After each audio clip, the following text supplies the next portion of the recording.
সৰ্বভাৰতীয় trade union ৰাষ্ট্ৰীয় বিদ্যুৎ কৰ্মী আৰু সমন্বয়ৰক্ষী সমিতিৰ আহ্বানত আজি দেশজুৰি পালন কৰা হয় সাধাৰণ ধৰ্মঘট কাৰ্যসূচী।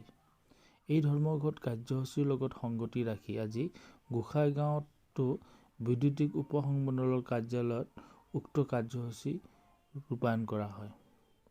অসম ৰাজ্যিক বিদ্যুৎ কৰ্মচাৰী সন্থাৰ গোসাইগাঁও শাখাই ৰূপায়ণ কৰা কাৰ্যসূচীত বিদ্যুৎ সংমণ্ডলটোৰ কৰ্মচাৰীসকলে হাতে হাতে পেষ্টুন লয়। বিজেপি চৰকাৰ হুঁচিয়াৰ, কৰ্তৃপক্ষ হুঁচিয়াৰ, অসম চৰকাৰ হাই হাই, APDCL ব্যক্তিগতকৰণ নচলিব, আমাৰ দাবী ন্যায্য দাবী আদি বিভিন্ন শ্লোগানেৰে দুঘণ্টীয়া ধৰ্মঘট কাৰ্যসূচী ৰূপায়ণ কৰে। ফলত গোসাইগাঁও মহকুমাৰ বিদ্যুৎ সংমণ্ডলৰ কাম কাজসমূহ স্থবিৰ হৈ পৰে। গোটেই ভাৰতবৰ্ষৰ আমাৰ ইলেক্ট্ৰিচিটি যিটো বিত্তীকৰণ ব্যৱস্থা চৰকাৰে হাতত লৈছে, এই বিত্তীকৰণ ব্যৱস্থাক আমি কঠোৰ ভাষাৰে নিন্দা কৰিছোঁ, ধিক্কাৰ দিছোঁ।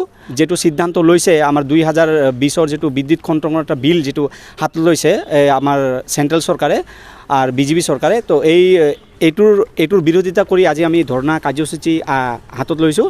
আৰু ইয়াতে আমাৰ পূৰা APDCL যিমান ইউনিয়ন আছে সব ইউনিয়ন মিলি আমাৰ ইয়াতে ষ্ট্ৰাইক কৰা হৈছে। আৰু অল অসমতে নহয় গোটেই দেশজুৰি আজি এই আন্দোলন শুৰু হৈছে আপোনাৰ এই বিত্তীকৰণ বিৰোধিতা কৰি।